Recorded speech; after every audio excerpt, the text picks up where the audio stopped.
terrible time.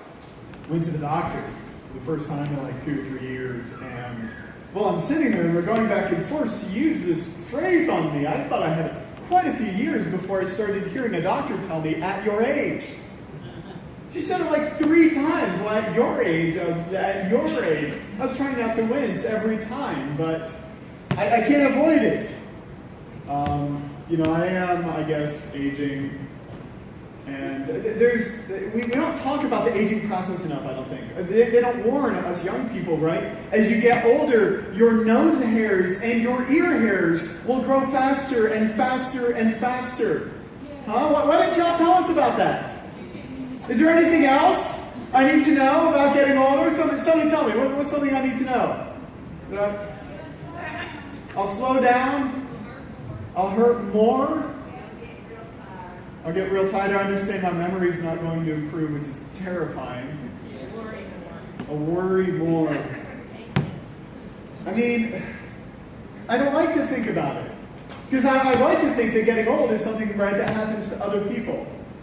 And not me. And that is essentially the same approach that many people in the church have to persecution.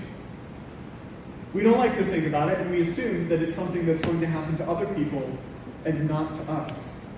And that's what I'd like to talk to you about today as we continue in our series on 1 Thessalonians. As a reminder, if you've missed any parts of this leading up to this point, you can find all of these messages on our YouTube channel and on Facebook. Open with me to 1 Thessalonians chapter 3, starting at verse 1. Paul had been writing to this church, and he and Silvanus and Timothy had planted this church, and they stayed with them for a while, teaching them, but then things got rough, and they were forced to leave. They were torn away from them, and they're writing them this letter to check in on them. Starting at verse 1. Therefore, when we could bear it no longer, we were willing to be left behind at Athens alone, and we sent Timothy, our brother and God's co-worker in the gospel of Christ. So they've been separated from them, and again, in the ancient world, they can't just text them. They're not stalking them on Instagram. And so in order to find out how things are going, Paul basically makes the decision. Silvanus at this point is apparently elsewhere. This is him and Timothy in Athens, and he's like, Timothy, you need to go check in on them. And so then he waits, and he sends this letter, and Timothy goes to them, and they wait for several months, and then Timothy comes back, and he brings them a good report, and so now they're writing this letter back. But what was it that had him so worried? He says, we could bear it no longer, and he continues why they had sent Timothy there. To establish and exhort you, that means to challenge you in your faith, that no one be moved by these afflictions. In chapter 1, he says to this church that you had turned away from the idols that everybody around you had been worshiping, that your families had been worshiping for generations. And you turned your back on those, and you began to worship the living and true God. Then in chapter 2, he says, because of this, your own people have rejected you, and they hate you. And here he begins to talk about struggles and afflictions and trials that they're going through because of their faith. And then here is the line that determined for me that I had to, I said, okay, I want to preach through a book of the New Testament. And this next line is why I chose 1 Thessalonians. For you yourselves, he's talking about the affliction, persecution for their faith, know that we are destined for this.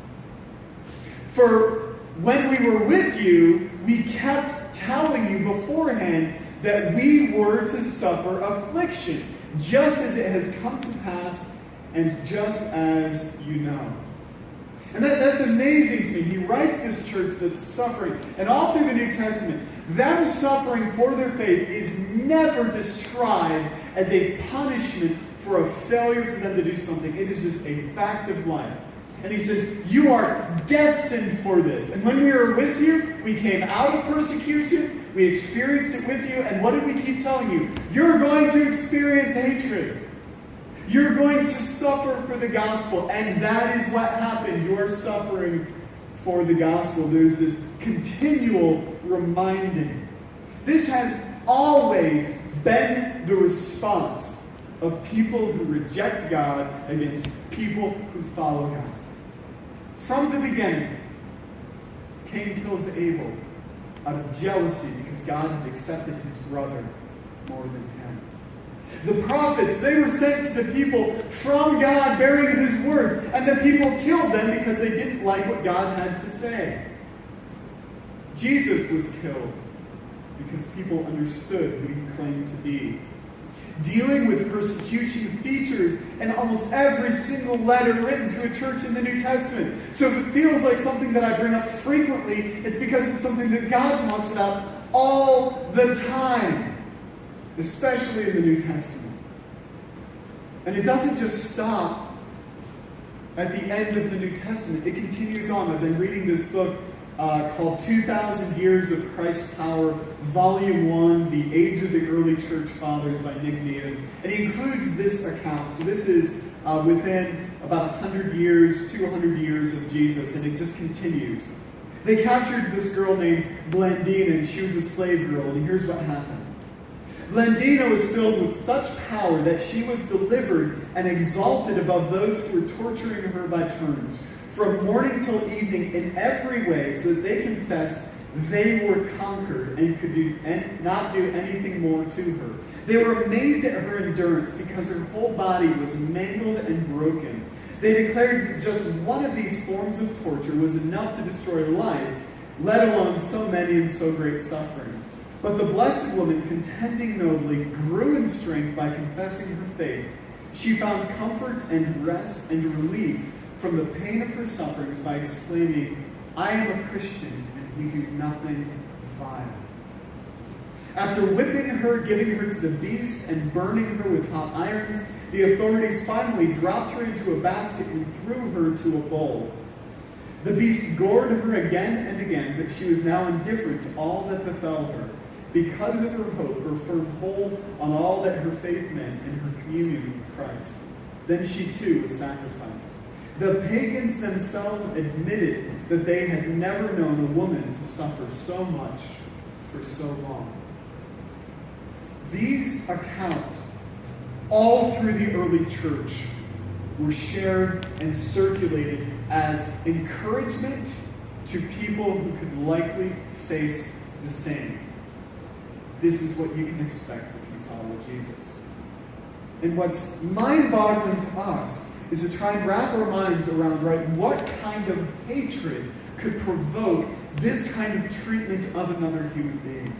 And yet, yes, there's this shared human evil and, social and economic and political factors, yet beyond all of that, Jesus tells us that this is what we can expect. John 15, 18 through 20. If the world hates you, know that it has hated me before it hated you. If you were of the world would love you as its own. But because you are not of the world, but I chose you out of the world, therefore the world hates you. Remember the word that I said to you, a servant is not greater than his master.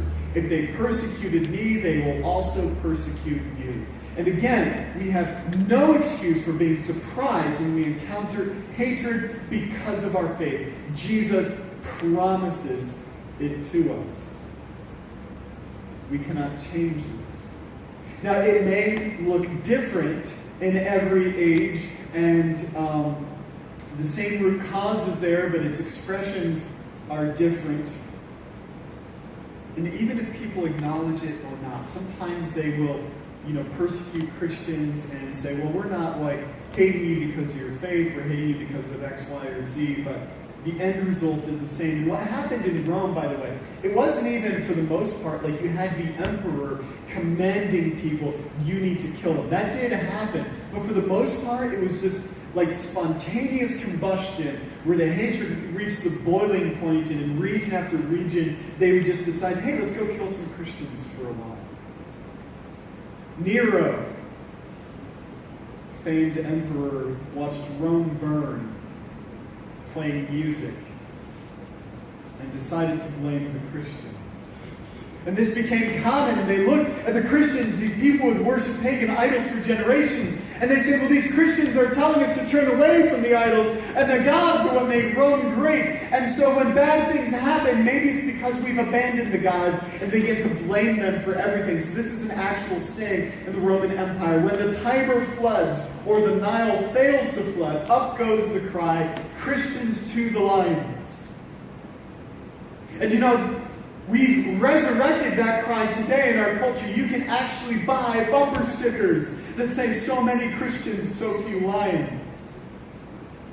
Eusebius, the church historian, wrote of this period, the Christian men endured fire, sword, crucifixion, wild beasts, drowning, hacking off of limbs, branding, stabbing, and gouging out of eyes, mutilation of their whole bodies, and also starvation, chains, and being forced to work down in the mines. They were ready to suffer anything for their faith rather than to offer to idols the worship that is due to God alone. Where are the men willing to do so today? We're unwilling to even give up our TV watching habits, the sites we view on the internet, in private mode. And yet this persecution did not end when Constantine legalized Christianity and later emperors embraced it. In fact, it led to greater persecution in the neighboring empire, the Sassanid Empire, because now they viewed all Christians as like secretly loyal to Rome. And they found another excuse to persecute them. And then with the spread of Islam, in northern Africa, Christians faced heavy taxation and a secondary status because of their faith. And then during the Reformation, you had this group of people called the Anabaptists who said, you know what, we want to baptize people as adults as a statement of their faith and instead of as children. And the response to that was so intense by the now political empire of the Catholic Church. They declared it to be a capital crime to baptize an adult. It was illegal to even house them or feed them. And the Duke of Bavaria ordered that if they were caught, they were to be burned at the stake. But if they repented and gave up all their beliefs, they were only to be beheaded. So they gave you the choice. One guy in particular, Dirk Willem, was running from an officer sent to arrest him, and he runs over a frozen lake. And the officer chasing him falls through the ice. Dirk turns around, helps him out of the ice, saves his life, and in doing so is captured and then burned. William Tyndale, during the same period, was strangled to death and then burnt in England because he dared to translate the Bible into English so people could read it. And then during the French Revolution, even as many of the founding fathers celebrated the French overturning the aristocracy, they deported and killed clergy, destroyed and pillaged churches, outlawed public and private worship. Here, a famous scene where they took nuns to a guillotine. In Japan, just recently, they are recognizing sites where Christians worshipped in secret for hundreds of years because if their faith became known, they would be killed. We invented the term genocide to refer to what happened in Armenia as 1.5 million Christians were killed by the Ottoman Empire. And then the Russian Revolution in 1917, the communists were attacking churches for anti-government activities, meaning worshiping anything other than the state. And then in Madagascar in the 1800s, a queen outlawed Christianity and had tens of thousands of people put through the Tangina ordeal, which basically they made you drink poison. And if you died, you were guilty, and if you didn't die, well, you must have been innocent. That leads us to present day. In India, we see rising Hindu nationalism. And in the face of that, they're increasingly viewing Christians again as that scapegoat, that which everything can be blamed on. In China right now, they have massive re-education camps for the government with anybody who doesn't conform, simply capture the people, put them into re-education camps to make them good citizens. In Malaysia, Christian literature is required to have stamped on it for non-Muslims only. At recent terrorist attacks in Kenya, the terrorists went person to person asking them if they could recite the Muslim statement of faith, and if they couldn't, they killed them, and if they did, they let them go. In North Korea, of course, you can't even let your own family know that you can believe. Do you understand? And I wanted to give you, it is breathtaking historically, and these are just a few cherry-picked examples, breathtaking historically the history of persecution. Do you understand how weird America is? Right? That we're going to be in heaven, and we're going to be standing and rubbing elbows with other saints. And you're going to be like, yeah, I arrived separately than my head did. And we're going to be like, well, I couldn't put a nativity where I wanted it. Be kind of lopsided there, you know. And Paul worried about this church. He'd done everything he could to prepare them for it. Warning them over and over again, guys, this is going to happen, this is going to happen. And now he worried about them so much. In verse 5, he says, for this reason, when I could bear it no longer, I sent to learn about your faith, for fear that somehow the tempter had tempted you and our labor would be in vain. There is a temptation here that comes with the hatred that we experience, with persecution. There is a temptation. Paul writes, I sent Timothy there to strengthen you that no one be moved. I don't want anyone to be shifted from the hope of the gospel. Because here's what happened, for instance, in the Roman Empire during one time of persecution. The emperor did command it that everybody in the empire was to get a certificate. Because here was their test, right, for determining if you were a Christian. They made you bow down to an idol and offer sacrifice to it. They're like, yeah, the real Christians would never do that. And so you had to get a certificate certifying. You had to go to a magistrate, a public official, and offer something to an idol, and they would sign off on the certificate for you. And here's the thing, that it became an issue in the church because there were people in the church who, finding themselves in that position, forced to choose between acknowledging God or bowing down to an idol, they chose their own life.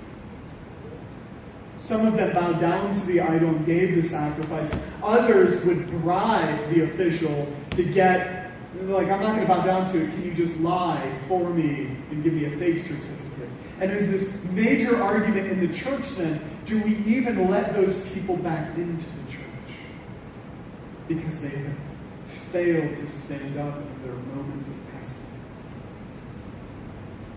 There is a temptation there. But there's also an encouragement. In every example that I just gave you, the persecution failed. I want you to think about that. In every instance in human history, and all of these, the mindset is the same. We want to wipe out this belief. We don't want it anymore in our country. In every single circumstance, it has failed to extinguish the church. And the reason why, he describes Timothy as God's co-worker in the gospel. You understand that the church does not stand or fall based on your individual strength. God established it. God will continue. There is nothing that the enemy can do through persecution to stop the gospel, and so I am unafraid of it. And yet there is another temptation for us today that I am very concerned for you and for the church in America as a whole. In Matthew chapter 24, Jesus is talking about what will happen as the end approaches. We get very encouraging stuff. Then they will deliver you up to tribulation and put you to death, and you will be hated by all nations for my name's sake. And then many will fall away and betray one another and hate one another. And many false prophets will arise and lead many astray. And because lawlessness will be increased, the love of many will grow cold. It is distressing to read of the idea of Christians losing their love and being misled and betraying each other and hating people. And that line has always stuck with me, that Jesus says, when the wickedness increases and people are hating you, people will lose their love. You notice there he's not like, oh, I'm really concerned you'll lose your life. That's taken as a given. Will we lose, in the face of that, our love? Because for many, the response to the wickedness and hatred of other people is, I'm going to hit you back. They ridicule us, let's ridicule them back. If they sue us, let's sue them back. And let me tell you, hear me on this. If your first response to everything I just listed in the history of persecution and the thought of that happening in our country, if your first response to that is we need a political response instead of a spiritual response, I tell you, Satan has already won. Timothy was not sent to this church to organize a political action committee and to get certain people elected that would protect them. He was sent there to spread the gospel. The response to persecution, as repeatedly as it is addressed in the Bible, is always the gospel, to tell other people that Jesus will forgive you your sins. The risk, if we lose our focus on the gospel, is that we would become IHOP. Or as they're trying to become known now, IHOP. They're doing this. It's just the last few weeks. Everybody thinks they've lost their mind. They say, no, we're not the house of pancakes anymore. We're going to become the house of burgers. And everybody is looking at them saying, no! That's not what you do. You do one thing good. You make good pancakes. You're not the house of burgers. And church, if Christians in America become known first and foremost for our political involvement, the culture around us is looking at us like saying, you're not the house of burgers. When the culture around us is telling us, please just give us the gospel.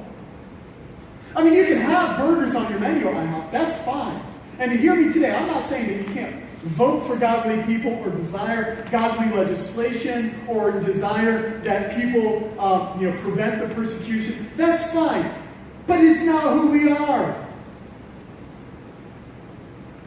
It can never become who we are. Because I don't want Jesus to come back and to find us with our hearts grown cold to the people around us, with our biggest desire, just leave us alone. Come on, what are you doing? Preach the gospel. Because let me ask you, church, let's think about this. Do we think that a court decision will protect us? Jesus had the legal protection of the Roman Empire behind him. How did that work out for him? If the nation has turned away from God and hates God, do we think that electing certain people will keep them from hating us as well? Since when did turning America back to God become a rallying cry for voting activity instead of sharing the gospel? Please hear me. I'm not saying we can't do those things. I'm not saying we don't desire those things. But our priorities must be correct. Jesus says at the end of that passage, the one who endures to the end will be saved. And here's what that looks like. This is a picture of a young man. It's blurry. I was texting a friend of mine who does mission work all over the world, and I asked him about, how do they respond to persecution? How do they respond when they are, being killed, just waking up and going to church puts you at incredible risk. And he sent me this blurry picture of a young man named Abraham. Abraham was saved by his father when Islamic militants came into the village and began killing people. And his father rushed in and saved Abraham and pulled him back out. And then his father, after saving his own family, he went back in to try and save other people, and they found his body later by the river.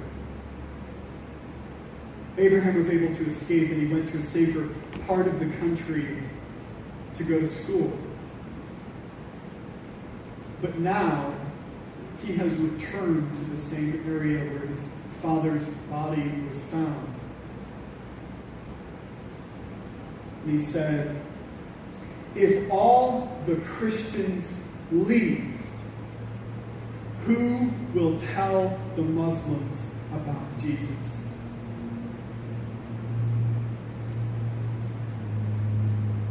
That's the response before we do anything else. That is what all of this should be motivating us to do. That is what toppled the Roman Empire. That is what has preserved the church in North Korea. That is universally the response of the church in times of persecution as they follow the commands of Scripture to tell them about Jesus.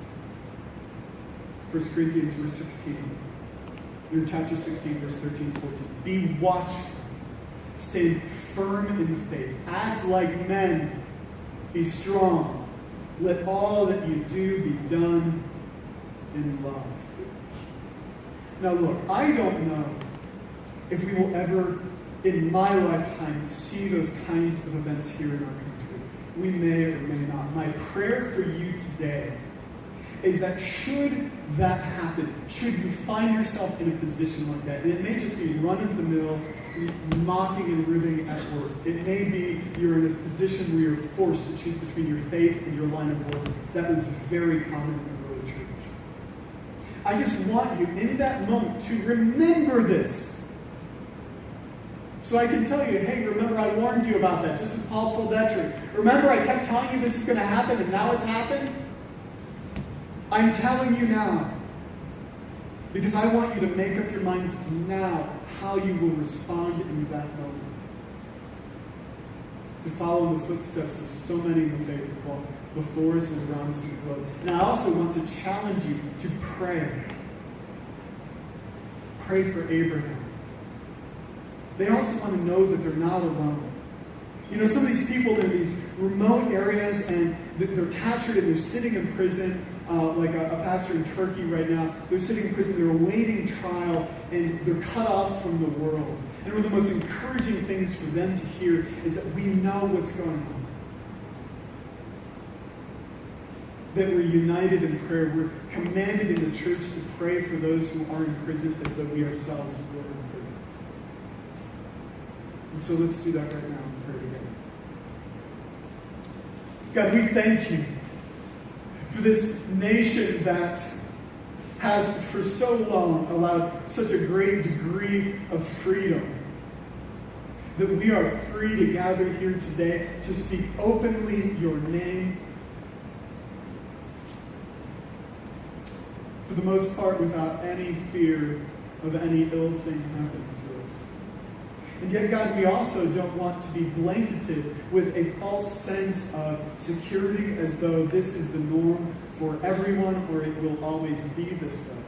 So, God, right now we remember those other believers around the world who are suffering right now. And we ask that you would encourage those in power, that you would convict their hearts, that they would not turn away from you or ignore the suffering of these people. We pray that the laws of our nation, the desires of our leaders would be to honor you. And yet beyond all of that, God, we want to be about the work that you've sent us to do. So I pray for Abraham. I pray for the believers in North Korea and in Iraq and in the Middle East. God, in areas of the world where they do face danger and persecution and sword, you would strengthen them, and God, prepare us should we ever find ourselves in the same position. opposition. Do not let our love grow cold, but let us stand firm. In Jesus' name, amen. Amen. Stand with us.